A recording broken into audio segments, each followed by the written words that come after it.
Hey friend, welcome to Healthy by Heather Brown. Do terms like mental health, intermittent fasting, and buzzy wellness words make you feel overwhelmed? If you don't know where to start with loving the life you already have and letting your good things grow until they become daily habits, I got you, mama. So join me as we unpack what it looks like to live a life well loved and redefine a new approach to health from the inside out. Think of this space as your girlfriend's group text with the occasional dad joke and point of view from my Yankee hubby, Eric. We promise to give you key takeaways that you can implement right away to pursue health in your mind, body, and soul, because God made us that way. Don't stress. Let's hop on this Hot Mess Express together. Hello, girl gang. Welcome back to the Healthy by Heather Brown podcast. I'm so excited today to welcome, and I know I say every week I'm so excited to welcome, but like truly y'all off the charts excited to welcome Dr. Austin Lake. I'm going to give you a quick background about him, and then I'll let him introduce himself and tell you all the basics about his kids, his wife, where he lives, all the things. But the reason I found him is because he had a reel go viral. It has, I think, over 350,000 views at this point. And he has a really great hook on it. It says, "You may not want to follow me." He said that he lost a client because he believes in God and that he knows that Jesus is the savior he needs. And he said that the Bible also provides life-giving insights to live a healthy, God-glorifying life. And also that he believes, quote unquote, conspiracy theories that the government can't be trusted and that they're lying about your health to you. So I'm like, wow, that gets spicy right away. So without further ado, welcome, Dr. Austin Lake. Yeah, thanks for having me. I really appreciate it. I'm looking forward to our conversation. You're so very welcome. Do you mind telling everybody just a little bit about your general background, what you do? And I think I mentioned he is a functional medicine practitioner, but tell them a little bit about your wife, your kids, and what led you into wanting to get into functional medicine. Oh man. Well, so yeah, I've been married almost 11 years. Amazing wife. She actually, the more I've been thinking about this, the more I've been realizing that she plays a bigger role than I even kind of initially understood, but I'll kind of get into that in just a second. But yeah, we have three kids, under the age of, 6, 4, and 2. And so it keeps us really busy. It's a lot of fun. But yeah, we live on a farm, near Tulsa, Oklahoma. We used to live in, Colorado, and we felt that, we wanted to kind of have horses and have this whole experience with our children and just let them kind of be kids and be free and all that kind of fun stuff. And so we moved from our families out in Colorado to here. We had some friends that were close by. And so we made the plunge, or took the plunge, and we're on 11 acres and have a couple horses, and it's great. But, the whole functional medicine thing for me was really it's kind of a longer story, but it all started with my brother. He had leukemia when he was 15. I was 13 at the time. We were really close. And I just kind of got initially exposed to the healthcare industry. A little bit of background on that. Like, he was actually misdiagnosed by a practitioner doctor. I'm not really sure at the time, but it kind of led to his cancer becoming more advanced. And so we didn't know this at the time, but we were in Iowa. We moved from Iowa to Utah for my dad's job. We're out there for a few months, and he started getting these weird symptoms. And so we took him in. He got diagnosed with leukemia. The cool part about the story was, the doctor that was in Salt Lake City was one of the top 2 specialists in the nation for that particular cancer. And so he actually was able to save his life. And if we had been in Iowa, I don't think that it would have been that good of an outcome. So he's in remission. He has 3 wonderful daughters. He's been great for ever since then. So anyway, that's kind of the background of what got me interested in healthcare. But through the process of just seeing, what my parents went through and just all the stress that they were under with kind of, managing that and all the financial aspects of just going through cancer care and all these different factors that really led to a lot of health issues for them. Where my dad he had several heart attacks. He had one like at the age of 42. My mom started developing all these, chronic fatigue kind of issues. And then eventually was diagnosed with a autoimmune disorder. And so I from a young age, I saw just what happens to a family when the health starts to deteriorate. And I think that was one of the big factors for me in wanting to help people, and have this passion to kind of do it as naturally as possible.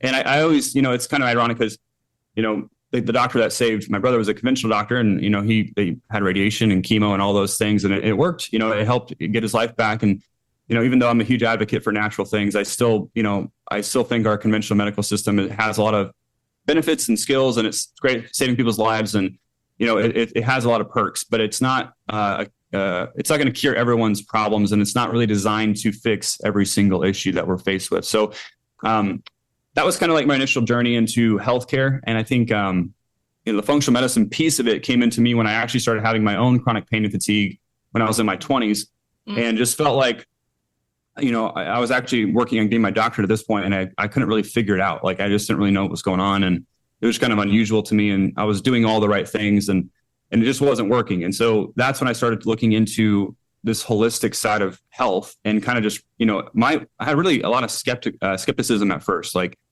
the way that they train you is that they train you in the conventional, healthcare system, is they train you to think that anything outside of it is really quackery, and anything that's doesn't have a randomized control double-blind study, it means that it's illegitimate. And I think it kind of starts creating this mindset that, like, if you don't know it, then nobody else knows it, kind of thing. And I think, or it doesn't exist, or it's not real, or it's just not going to be helpful. And I just found that it wasn't to be true when I started digging into this whole world of functional medicine and holistic health. Do you mind me? So my regular listeners, you're going to know that I have on Dr. John a lot, and he's my functional medicine doctor. And we talk a lot about how, unfortunately, we call it healthcare, but really what we have in America is sick care. You're just going in because you're really sick, and they're going to give you, typically some kind of prescription, but there's no real looking at the root cause. And so that's one thing that I really love getting to explore on the podcast with different experts like you, Dr. Lake. And I really thought that it was interesting too, how you talked about he had leukemia and cancer, and like it worked. I feel like the great thing about the medical system in America is when you have emergency situations, I don't know that there's any hospitals that do it better than American physicians in emergent situations, but just from like day to day people that are like having high blood pressure, or, unfortunately, cancer is like really on the rise. Yeah. Do you mind talking a little bit? I'm kind of taking you off subject here, but if you were to have someone in your family that was diagnosed with cancer now, knowing what you know and watching what your brother went through, I guess, where would you advise them to start? So I guess I'll start with myself and just kind of saying, because I've thought about this myself, if I were to get diagnosed, like, what would I do? And I think, there are different approaches you can take. And the problem is, this is even a bit of even in the holistic world, it's still a little bit of a confusion there, I think, because a lot of people will say, you got to eat from the rainbow, you got to eat these kind of leafy greens, you got to eat these phytonutrients, you got to get these, antioxidants in your system, which is all true. But then there's this other camp, which is like this whole huge carnivore camp, which is kind of, in my opinion, not necessarily functional medicine or holistic necessarily, but it is a strategy that people will use to just reduce symptoms because, and I can talk about this too, but I think the reason that carnivore works so well relatively is that it cuts out a lot of these genetically modified foods that are having a huge impact on our system, and also removing foods that are often sprayed with herbicides and pesticides that are, demineralizing our system and causing a lot of, oxidative stress, which is essentially inflammation. And so if it came down to me, and if it was, I was given that cancer diagnosis, I would really start with, my nutrition, absolutely first off. I try to have good nutrition already, but I would get very serious with assessing areas of strengths and weaknesses, because I think a lot of times you can start to pinpoint what's triggering problems. And again, 70%, approximately 70% of our cancers are being caused by lifestyle factors, right? And so you can start to eliminate most of your cancer factors by just having a better lifestyle, and that's the big takeaway for people is, 1 in 2 are getting diagnosed with cancer these days. And if 70% of it is correlated back to our stress and our food and our lack of movement and the things that we're drinking and all that kind of stuff, then you can start by controlling those things, and it will give your body a fighting chance to really improve and actually heal. Now, obviously, I'm not an oncologist, and it depends on the type of cancer and what's going on and all those factors. But just when it comes to like general health and improving that, there's so much you can do to just enhance your body's ability to fight, and to heal. And so that's where I would typically start, is look at my food first and ensure, obviously, the basics of getting good sleep. And, there's a lot of conversations about, hyperbaric oxygen chambers and utilizing those and kind of helping those to fight off inflammation. Really what people are trying to get when they're eating foods that are high in antioxidants is glutathione. It's really what we're trying to get. It's the most prominent antioxidant that we have in our system, and it helps to fight off this oxidative stress component that I was referring to earlier. And so that's you can get injections of that, you can take supplements for that, but really, the best way to do it is through food and through reducing your overall toxins that are coming into your system. And so I think we're always so focused on detoxifying and like, getting things out of our system. But the first place you have to start is just not bringing the toxins in. And I think people they don't think about that enough. It's like, well, what supplement can I take, or what procedure can I have, or, what special thing can I get? And it's like, hey, like, can you just stop eating the garbage food? Like, if you stop there, like, that will give you a better chance than anything else, is just to stop bringing it into your system. And so one of the common analogies I usually give is just think about, traffic on the 101 in California. Like, if you have traffic moving, freely, it's not a problem. Everybody's moving along at a good pace. But if there's an accident and it causes a pileup and there's traffic still coming, it just creates a bigger pileup. And so you have to stop the traffic. You have to address the scene of the crime or the accident site, restore that, and then get the traffic moving again. I think if you can kind of picture that with your detox process and what you're trying to do for your health, you just got to stop bringing in the toxins. Like, you got to analyze in your household, like, what makeup products am I using that are toxic to my system?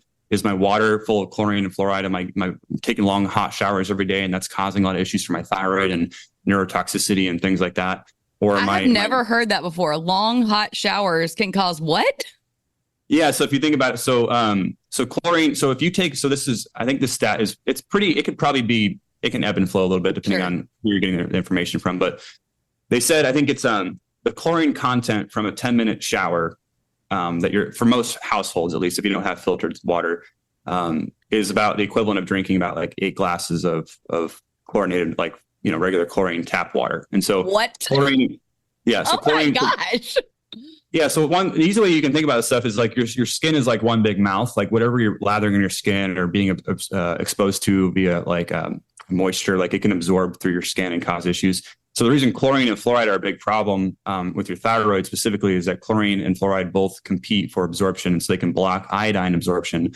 And so iodine is where you have this, it really helps your thyroid function at a high level. So if you're drinking a lot of chlorine, or you're swimming a lot of chlorinated pools, chlorinated hot tub, or you're just taking long chlorinated showers in combination with fluoride, it can really be a disruptor for your thyroid function, amongst other things. And so it's one of those little things that make a big difference that we don't really think about. We're taking a hot bath and like in a bunch of chlorinated water. Not great long term. Like, you don't want to be doing that all the time. So little things like that make a big difference. But the food is where people struggle the most, right? Like knowing that they're eating garbage food, like knowing that they're not, prioritizing really more of a natural primal based approach. Like, if you kind of just look and think about like, what did they eat, 150 years ago, 100 years ago? It wasn't all these products in a can and in a microwave dinners. Like, it was real food. You had to prepare it, you had to cook it.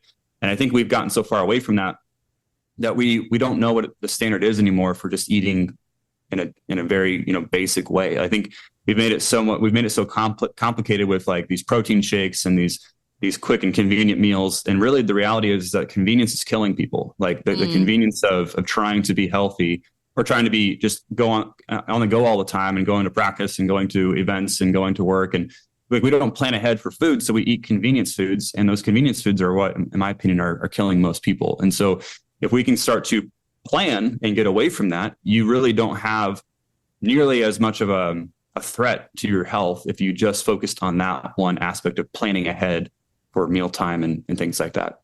Yeah, for sure. So if you're listening to this podcast and you're new here, I do have a meal planning ebook, and I train you on how to meal plan if that is not something that you're naturally, come easily by. So I will link that in the show notes as well. Cool. But I am curious, just from like a purely like another content creator, which you probably hate being called a content creator because your Instagram is just blown up, which is super cool to see. But I'm curious to hear like that one viral reel that we talked about, and like how your salvation has been woven into your job. Like, I think a lot of times I live in the Bible Belt, we're in Birmingham, Alabama. And a lot of times people think like I go to church, and like I check my spiritual box, and then I maybe like eat my meal, or I go to the gym, and then I check, this box. Do you mind kind of talking a little bit about that reel, the way that it went viral, and maybe like what people have the biggest hang up with you about from the Christian viewpoint of living out a healthy lifestyle? I'm super curious about that. Yeah. It was, I like up until that point. So just going to give you some context just from the creator standpoint, just because I think it is kind of an interesting conversation. When I posted that reel, I had 190,000 followers on Instagram. So like I had a pretty good base already with my followers. Hang on, time out. That first of all, that's incredible. But second of all, the growth you've seen since that reel then is insane. Like that's almost unheard of without paid advertising. No, I mean, that's true virality right there. Yeah. And so, that's the point I was going to get to, because at this point, I think, today there's like 319,000 followers is what I'm at now on Instagram alone. Overall, I think I'm at like 600,000. So that's the majority of my following is on Instagram now. But the whole point is that, before I did that video, I was like, I had decent success with what I was doing, and I put out a lot of content and try to just make it about health and all that stuff. And occasionally I'd put in content about my beliefs and kind of just who I was and what I believed, but it wasn't like the main focus of the page. And I think what I realized was I had a couple videos that I put out, and I had a client that I was already working with one-on-one. And she'd been following me for a while. And so she saw that the recent content I put out where I was talking about how I think that, our bodies are temples of the Holy Spirit, and how, that God cares about our health, and we need to not be so deceived by, all the ways of the world. And we have to be very careful with ourselves, and we have to be, mindful and intentional. And so that was kind of the whole point of it. And she ended up saying that she wanted her money back because she didn't want to work with me anymore because of that idea. Like she didn't support that. And so, and I have clients that aren't Christians. Like I don't work with just Christians, but like most of my clients are probably Christians. So she wanted her money back. And I remember thinking, like, I was just kind of like frustrated. I was just like, well, I'm tired of catering to this populace, and I don't want to get into this like conversation of like woke and anything like that, but it just felt kind of like a woke, like threat. And I was just like, I'm going to talk about what I feel like is most important to me and what I believe. And I'm not going to hold back on this anymore. And so I was fully expecting, putting that out, that I would lose even more followers and that I would lose probably even more clients, but I was okay with it because I wanted to kind of create a new foundation of where I was wanting to go with my business and where I wanted to go with my page and all that stuff. So I was like, I'm just going to put it out and just deal with it, Yeah. And so I put it out there, pretty raw moment. And, it blew up immediately.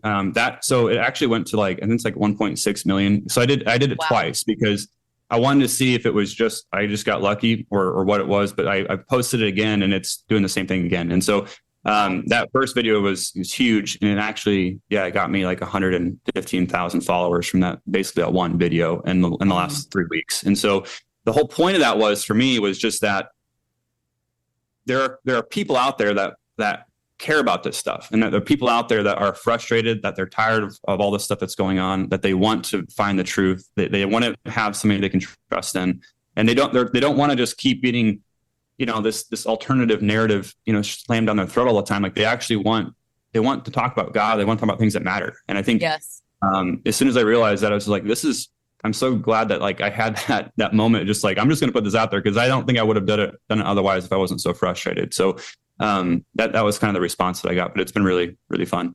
That is super fun. And I definitely can relate. I kind of want to get a little bit into part of the video that you talked about, not necessarily the super woke part, like you said, but I personally experienced that as well in 2020. I was, kind of like leaning more into, okay, I've done Whole30. I've worked out. I've trained people in bar for 10 years. Like I know enough about the human body and the way that God designed it, where what Fauci and these government leaders are putting out there, it doesn't jive with what biblically I know is true about the human body and community, and just so many greater purposes that I believe as believers we are called to serve the Lord in our body and in our mind, and our body is a temple. And I think that hearing that, like you said, was just so refreshing, because then unfortunately when I posted content that, was maybe like rocking the boat a little bit on that, I could not believe the pushback that I got and how the algorithm like squashed it so fast. So I just want to say that I'm actually kind of encouraged to hear that the algorithm even like allowed it to proliferate. That's super cool. Or that even there was so much interest that people kind of squashed whatever those things are, which kind of leads me to my next question, which was, okay, so, we've talked a little bit about government agencies, whatever. What was your biggest concern overall during COVID? And you could take it from a medical perspective or from like an overall health or believer's perspective, but I'm just curious to hear what you think as far as mistakes that were made or maybe what you would do differently. Oh man. Yeah. I mean, obviously I'm not a virologist or anything like that. But like, I think, there were so many mistakes that were made. I think one of the biggest mistakes that was made was just the fact that I think, and it sounds kind of weird, but I think they took power away from the people that should have been having power of making medical decisions for the country, right? I think we put the power in the hands of Fauci, who clearly was being swayed to do something different. But I think there was enough people pushing back in the medical community saying like, this doesn't make sense. Why are we doing this? This isn't a typical standard protocol. Like we shouldn't be shutting things down. It's having, negative effects. Those people were being silenced, and anyone who wanted to speak out, didn't have a voice. And so, and I have opinions as to why. I think we all have, kind of opinions as to why that was happening. Sure. But I think the initial mistake was just not listening to the collective voice on what should be done. And instead it was made about, bailouts and, stimulus packages and just, ways to basically just tank our economy and all this kind of stuff. And, but I think, the masking thing was a terrible idea, and the research is now finally showing this. And to me, it was so obvious at the time, because it's like in a typical sterile environment, you go in, you put your mask on, and like you're not wearing it, you cycle it out. Like you're not just like touching your face. Like everything's a sterile environment, so you can actually keep that mask to where it's actually somewhat effective from, droplets and things like that. But it's not going to keep a virus out, right? And so I think as soon as people were wearing it all day long, and then they're touching, theoretically the virus on a grocery cart, and then they're touching their mask, it's like, well, now you're breathing that in all day long, and now you're going to be sick, right? And so, and then you're like reusing the same mask, and it's dirty, and you're not getting good airflow, and so you're just increasing your chances of a respiratory virus anyway. So that was kind of the interesting thing to me, was just like, why would we ever recommend that? That's a terrible idea. And then I think obviously, we made it all about the vaccine. We made it all about the intervention that the government could provide us, when the reality was, it's like, well, what about vitamin D? Like, they were starting to call COVID a racist virus because it was affecting, people of darker skin more than it was people with lighter skin. And I was like, well, yeah, that's because people of darker skin have a harder time, synthesizing vitamin D, because they block more UV rays from the sun. And so it's like, why not like tell people in the northern areas that are, getting less sunlight, that they need to be taking higher doses of vitamin D, especially if they want to enhance their immune system. Because I think it was about 70% of the people that died from COVID, I think, had a suboptimal vitamin D level. And so that was like a huge correlation. But again, they're not going to talk about that until it's like kind of too late. And so there was just a lot of things they could have been promoting in, quercetin and zinc and NAC. Like those are all good protocols that were being pushed out pretty early by people like Dr. Peter McAuliffe, who is a cardiologist and very, very wise guy and knows a lot about this stuff. And there's people out there pushing like good information, but it was just getting so stuffed. And so I think it was clearly an agenda. That's why I say this is why I tend to believe in, quote, conspiracy theories, because, at this point in time, it's not a conspiracy what was going on. I think we have a lot of evidence to show like they did a lot of things poorly. And a lot of people think it was probably by design. And just like with the people were being intubated left and right after they're going into the ICU. And that was shown to be also one of the worst things they could have done, because it really shut down the respiratory system and made people die at a higher rate. And so there's just a lot of things that could have gone better, a lot of better instruction that could have been provided. And I think people knew what would have been best, but it was just, there was a narrative being pushed, and nothing could have stopped it. It was just, they're going to get their way no matter what. Hey mama, do you feel like you are surviving on chicken nuggets and goldfish and haven't stepped in a gym since college? Or maybe, on the other hand, you feel like you're checking every health box and are still hitting a brick wall? Well, I'm here to help you redefine what it means to be healthy from the inside out. I'm a former fitness instructor and everyday mom who is passionate about helping you create a beautiful life you freaking love. So I'm opening the doors to the Healthy by Heather Brown membership to the public, and can't wait to walk alongside you and be your cheerleader. When you join, you'll be added to my exclusive Facebook group. You'll receive my Sunday reset training that will help you create promising, sustainable, healthy choices from the inside out, which will in turn lead to a more joy-filled life for busy moms. Live coaching and workout classes with yours truly. You asked and I listened. We'll talk about how to balance your whole health when you have kids and life get busy with school and activities. It includes grocery grocery haul ideas and accountability as we all reset together each Sunday. There will be so much offered that you won't find anywhere else on the internet. Are you ready to take one step out of stress, shame, unhealthy boundaries, and fatigue and add healthy rhythms to the Hot Mess Express? When you're ready, I'll see you on the other side of the link in the show notes. I'm excited and ready to hold your hand and meet face to face.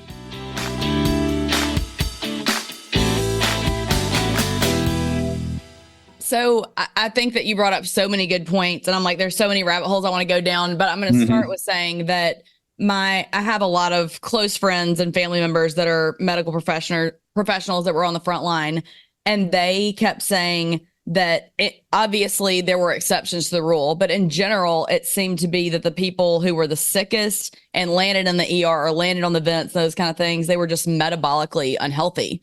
And so I do feel like the term that's getting thrown out around a lot right now on Instagram or on podcasts or whatever is metabolic health. And I think that sometimes just the everyday mom is like, okay, but what does that really mean? Do you mind kind of talking a little bit about metabolic health and ways that women can increase it?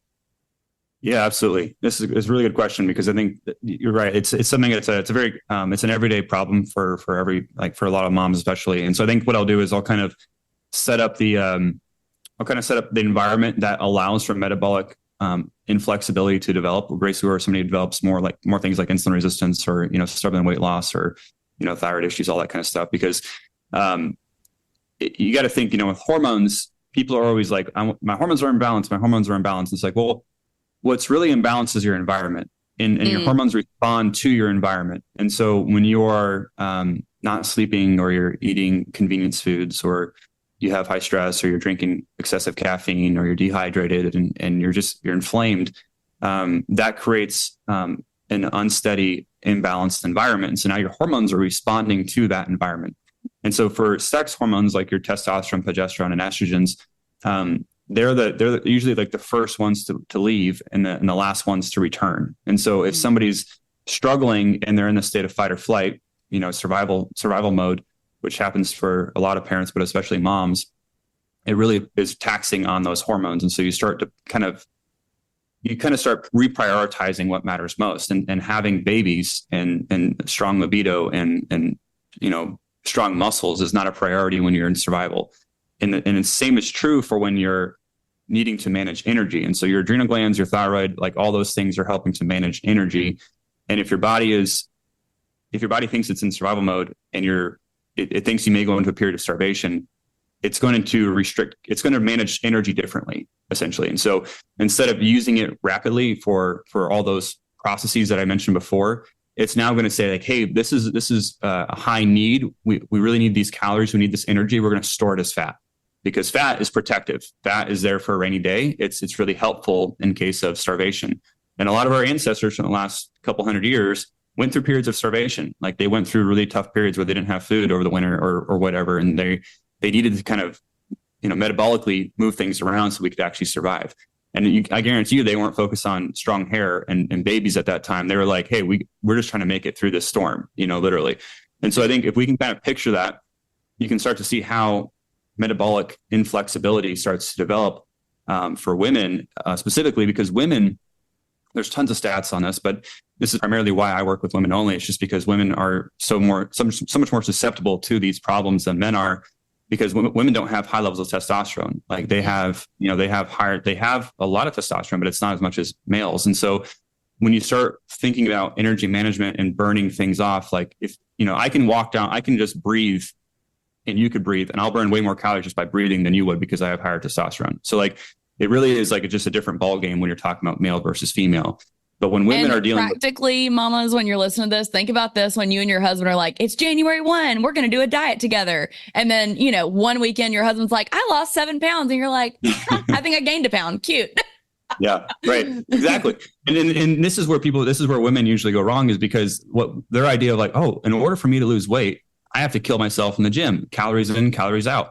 And that's the opposite is usually true, because what does that do? It enhances the survival response. It enhances this fight or flight stress response. And so cutting calories and not getting proper nourishment and killing yourself in the gym while you're not sleeping, while you're not high, like all these other factors that are involved in a stressful life, you're going to put more weight on, and like your body's doing that by design. And so you have to start thinking about, how can I do exercise that is enhancing testosterone and like resistance training, and not overdoing it and killing myself, and also not ensuring that I'm under eating, but maybe I need to eat more. Like that sounds counterintuitive, but like sometimes eating more food, especially fats and proteins, will help your body to actually be more safe, quote, safe feeling, and it'll start to allow that energy utilization to be enhanced. And so I think it's actually pretty simple in the big picture, like how you start to improve metabolic health, but it has to start with your inflammation. It has to start with your environment, and it has to start with kind of this whole conversation of perceived stress. And so women perceive stress at much higher levels than males do. I can't remember what the percentage is. It's like 40% higher or something like that. But basically, women are they're perceiving their environment as stressful more times than males are, like a lot more than males are. So what does that do? Again, it makes all these problems worse. And so we have to then start to incorporate the spiritual side of this conversation, like the godly side of this conversation, because this is where I think these two worlds are really connected. Because all throughout the Bible, God's telling us, like, do not fear, do not fret, like trust in me, like trust in the, like it's never like, hey, just sit in your fear and be anxious. Like he says, do not be anxious, and so if you kind of start thinking about this, if we're Christians and we're wanting to improve our health, and we're just bitter towards somebody, or, we don't have forgiveness, or, we're just stressed out about all these little factors, and we don't have any trust, or, you and your spouse aren't having good conversations to actually figure out like where you are with your finances and where you want to go take your family, and, what direction you're trying to move your family. It really is one of those things that you're just going to sit there and wallow and just absorb all this extra stress, because you're probably managing your household. You're probably feeding your family. You're probably still maybe working. Like you have all these added stressors.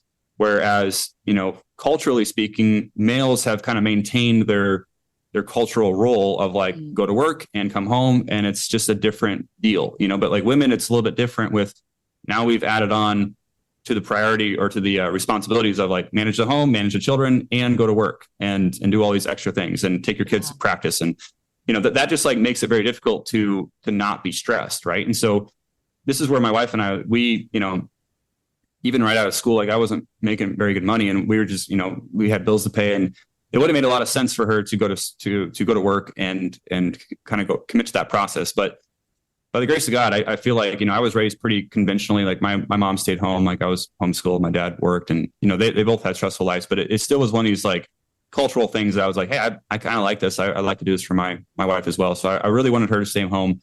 And I just wanted her to like, feel like she could do things well. And like, she could be a good mom. She has her elementary ed degree. She could be a teacher, but I wanted her to raise our children. I wanted her to like educate our children. I wanted her to like feel like she could do that well, and not just keep tacking on all these extra responsibilities, which I still struggle with at times. Like she's been such a champion to kind of put up all my stuff with my business and just all the things that we've gone through. But, I think these factors make a huge difference. So I think if anyone's listening, husband and wife, is you have to sit down and kind of think about like, where do you want to go? Like, where are you trying to get to? And I think if you don't have that conversation, you're just going to keep existing, and things are going to keep happening to you, rather than you kind of, having an influence over other things in your life. And if you don't do that, you don't really know where you're going. And it just creates more stress, creates more confusion. And I think that's where, that's where Satan wants you. Like he wants you in a state of just like being in the middle and not being proactive and not really knowing where you're going. And I think that's a very dangerous place to be in. I 100% agree. And I'm going to tell a quick story. Eric, I don't think I've told you this yet, but my husband is a cardiovascular nurse practitioner, but he initially started out. So we were college sweethearts. We've been married for 15 years now. Love of my life. Like he's the best. But I think that sometimes, your ideal may be that you want to be in Dr. Austin Lake and his wife's scenario, but that's not your case right now. I think that that's where it comes so into play, continuing to have those conversations, like you're saying, with your spouse. Like Eric and I typically around our anniversary, we'll have a conversation where we're saying like, okay, let's evaluate the past year. What was hard in our marriage? What was good in our marriage? What did we do well with our boys? What did we struggle with? And then where do we kind of see us going this next year going forward in our marriage? And I will tell you that, and Eric and I have done a whole episode on this. You're more than welcome to go back and listen to it. But and it's like, why is it year 7? But it does feel like typically year 7 is hard in marriage for some reason. For us, it was because Eric decided to leave being an accountant and that he was going to go back to school to become a cardiovascular nurse practitioner. It was just like a call God put on his life. There was no denying it. So we were thrilled to make it happen. But because of that season, I had to become the primary breadwinner. So, my marketing job, whatever. And the Lord was so gracious, though, in teaching us that really isn't his design for the home. It's not how he set it up in the Bible. And so I feel like our marriage struggled that year because he was working nights, and you know how it is in med school or any kind of thing like that. And I'm the primary breadwinner, and we're, all over the place. So just know, Mama, that if you're hearing this and you're like, God, I would love for that to be my reality. If you don't talk about that with your husband, though, and you guys can't come up with a game plan and a budget and be praying specifically and intentionally about it, it never is going to happen, because you're not taking the bull by the horns and being like, okay, I'm not going to fester in this. I'm not just going to be mad at my husband under the current. Let's talk about, where are we now? Where do we want to go? I think that's a really powerful thing that you just brought up that I haven't really specifically talked about on here, but it's important, and you're so valued wherever you are. And just know that if it's not where you want to be right now, it's just a season. Like, the Lord takes us in and out of seasons of hard and beauty. And so that's just something that's heavy on my heart right now. No, yeah, and I think, and that's a really good point, because it's not, we can't compare apples to oranges with different families. But I think with each individual family, it is, like you said, just be intentional and ask the question of, like, what is this going well? Like, is this where we want to be, and is this where God wants us to be? Because I can't remember where it is in the Bible, but God says, like, you receive not because you ask not. And I think so many times we're not asking for things in alignment with God's will. And so we're just kind of wandering and coasting throughout life. And we look back and we're like, oh my gosh, how did I end up here? Like, I had so many other dreams and things I wanted to do. And I think oftentimes the big issue, at least for me, whenever I'm, and what God's done in my life in the last few years is just, it's just crazy. Like, it really is crazy. But the big thing that I would say, that the biggest consistent theme throughout the last few years for my wife and I was just that, if you're asking for things not in alignment with his will, and in alignment with the wisdom that he's given you, it's not going to be a good thing to receive. And I think that was what I was trying to, each time when I was praying, I heard a sermon one time, and it just, like, it rocked my world. But it was like, so many times, like, I'm just asking, like, using God as a vending machine, but really it's like, okay, God, I want to be in alignment with your will. I don't want to be worshiping idols. Like, I don't want to be worshiping things that are not you. Right. And so, what does it look like to worship you? Give me that wisdom. Show me these things. And two prayers that God will always answer, in my opinion, is if you ask him, where are my idols? And ask him to give you wisdom. Like, that is a guarantee. And he says it throughout his word. And if you can start by saying, God, like, what idols do I have? He'll show them to you. And then you can say, okay, then give me wisdom on this problem or how to do this, and then you start asking for things that are more in alignment with him and his will. Then it will, it's not prosperity gospel. It's just truth. Like, it's because God wants us to be prosperous, sure, but he also wants us to be disciplined and obedient, and, like, to be bringing glory to his name, and to advancing his kingdom and the Great Commission and all that. And so that is of utmost importance. But there's also this blessing that happens throughout the process of being obedient. That is, like, it's hard to put into words. It's not just money. It's not just health. It's like, it's more than that, And so I think people often are just kind of going at it from the wrong perspective and the wrong, looking through the wrong lens, I guess you could say. But if you start to, I think that was really helpful for me and my wife, is just to kind of set ourselves up from that perspective.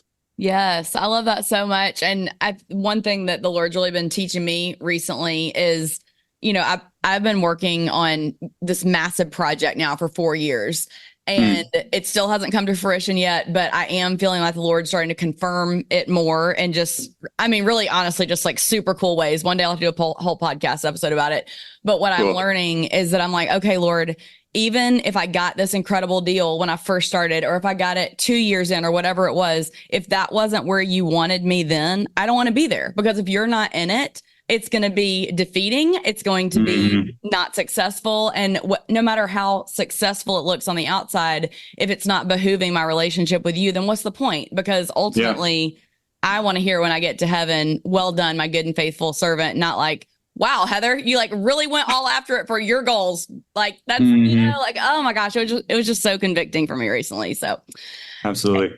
Anyway, will you tell everybody where they can find you? And then also, will you tell anybody maybe like, because knowing that most of my audience is young moms and kind of in the same boat that your wife is in, do you mind sharing just a little bit? Because you mentioned earlier in the episode, we can get into it later, how my wife has really affected my decision, or affected a lot recently, more in my practice than I even realized. Will you expound on that a little bit? Because I think that'd be cool for me to hear personally and for the audience.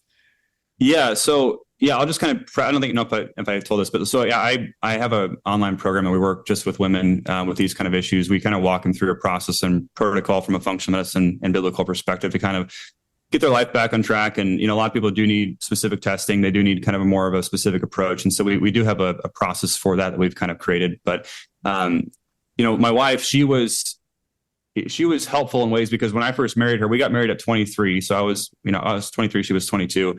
And I was just this was kind of when I was at the peak of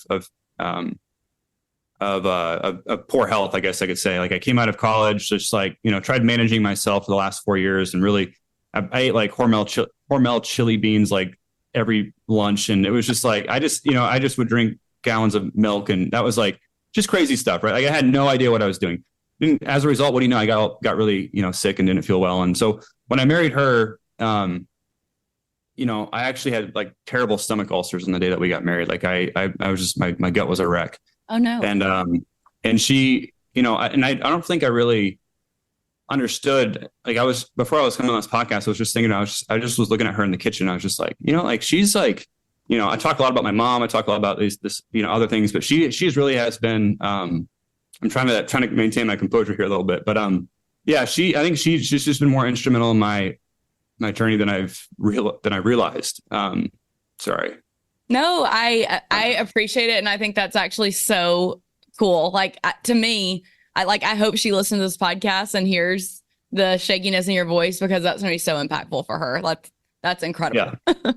Yeah. Well, it's just, she just did so much just to provide stability, and just to cook me real food, and just like to kind of walk me through a lot of things that I just didn't really know was even happening at the time. And, I think it's just interesting because I've become like this quote unquote expert on this stuff. And it's just funny when I think back, because I'm just like, you know what, like she helped me more than I can even realize of like what it means to be, like a healthy person, and just have like the kind of foundation, built. And so I think, women are just natural caregivers, right? And I think women often will give of themselves to the point to where they'd have nothing else to give.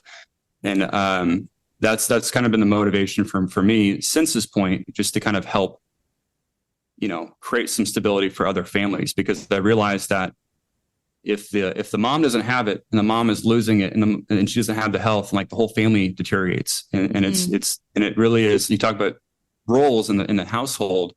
And being that caring, nurturing person that I think God created women to be, when they start suffering, the whole family suffers. And I think so that's why, when I work with women specifically, it's really to help the family. And I think that's why it's been such a big passion project of mine, is just to kind of have that perspective while we're doing this stuff, just to kind of realize what the significance is if women don't have the health they need. Yes, that is so true. And I think that a lot of times, you always hear that analogy of on the airplane, you have to put on your oxygen mask first so you can accurately help other people. And Mama's like, that is your gifting. That is your calling. It's biblical. Like you have to take care of your health, because if you don't, then how are you going to be around for your grandkids? And how are you going to be able to keep up with your young kids that want to run and play and jump? And if you thought about your health right now, where you're sitting in mind, body, or spirit, any part of your health, and then you thought about your kid in 20, 30 years, and they were in the same position as you, would that make you happy, or would that make you be a little bit disappointed? And I think that is a really big motivator for me. And that's my why in my health, because I want my boys to not just receive, generational, wealth or generational knowledge. I want them to receive generational health, and to know that like, my mom prioritized getting in the word and listening to worship music and moving her body. And she was there with me and could keep up with me. Like what a cool gift that is we can gift to our children, our grandchildren.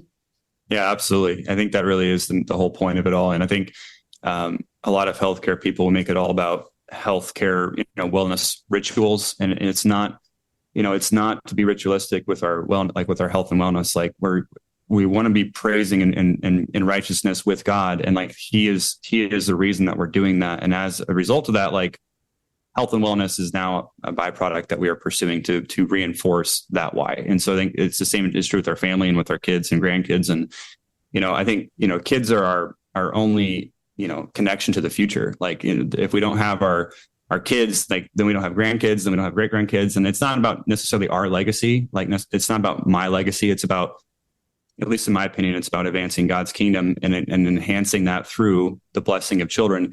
But it is like a very fine line, because so many people can go left or right very quickly if things get derailed. Like, you can have families be destroyed because there's just a lack of a parental presence in the household, or sickness runs rampant throughout your house. Like, there's a lot of things that can really destroy families, and that's why I think it needs to be such a priority and a mission for more of us, just to kind of enhance the family. And I love what you're doing with your podcast, because it's exactly what I believe is what we need to be doing, is to enhance the family. Because if we can start with our own family and our own kids, that could transform the world. Like, it really could, because Literally, it will transform the world. So it's just a really good goal. super cool. Well, Austin, I can't believe how quickly we're running out of time, but will you tell everybody your Instagram handle, where they can find you specifically online if they want to look at becoming a client of yours? And then I also ask everybody in closing, how do you reset? And you can answer that any way you want to, but I'm just curious to hear every guest's answer on that.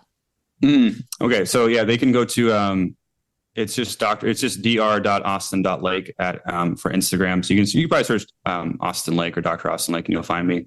Same is true on Facebook and TikTok, all those deals. We just launched a new program. It's called the Reclaim method, and you can search the reclaimprogram.com. The website's still in the works, but it should be working at this point in time. But that's where we're accepting new clients for our 4-month program. And so they can look there. It's just for women that are having these kinds of issues that we talked about. And we do have options there for people that are looking to kind of get one-on-one option, or even just go through a group program. There's different options there for everyone. So we want to make sure we can help women that are over the age of 30 specifically kind of reclaim what they've lost, and reclaim confidence, and reclaim energy, and all these things that really make a big difference. So that's where they can find me online. Awesome. In order for the reset question, lately it's been, with social media, like, being such a demanding thing for me lately, I've had to kind of, we have some land here. So lately I've been going out at sunset, and I'll just walk the pasture, and we have a couple horses, but I'll just look around and take in some sunlight, sunset from the sunlight, or the sunlight from the sunset. And just kind of like, I don't know, talk to God and pray and hang out with my kids, my wife. And, we have a lot of fun things that we do here on the farm. And I think it's really just a great reset every day that I walk in my office. I get to be home, and I get to be with my family. And there's nothing better than that. So that'd probably be it. Super awesome. I love it so much. Well, we didn't even get into circadian rhythms and all the thing. I'm like, maybe I'll just have to mute you back on the podcast. Yeah, sure. Awesome. I'd love to. That'd be great. Yeah. Okay. Well, you guys, thank you so much again, Dr. Lake. That was incredible. And you guys, thank you so much for tuning in. If you'll do us a huge favor and screenshot this episode, tag me and Dr. Lake, let us know what your biggest takeaway was from it. And then Dr. Austin, do you mind closing us out in prayer just for women and their health? I would just so appreciate that. Yeah, absolutely. Yeah, God, we're just thankful for you. First of all, we know that you are a creator. We know that you are good. We know that you are all things sustaining, and we put our confidence and trust in you. And so through that, we can ask you things with confidence, that you're going to provide what's best for us, and that you're going to give us good gifts as a good father. And so for the people listening to this program, God, I pray that they would just be encouraged. I pray that they would know that that there is a lot of yucky things out there, and that there's things that are not glorifying to you, God, but that your kingdom is advancing, and that you are sitting on your throne, and that you are all powerful. And so we have already won this battle. We've already won the war. And I just hope and pray that we can just trust in that on a daily basis and be reminded of that. And just by listening to great podcasts like this with Heather, and just all the amazing people out there that are trying to advance your kingdom, I pray that you would encourage them and continue to restore hope to a broken world. Amen. Amen.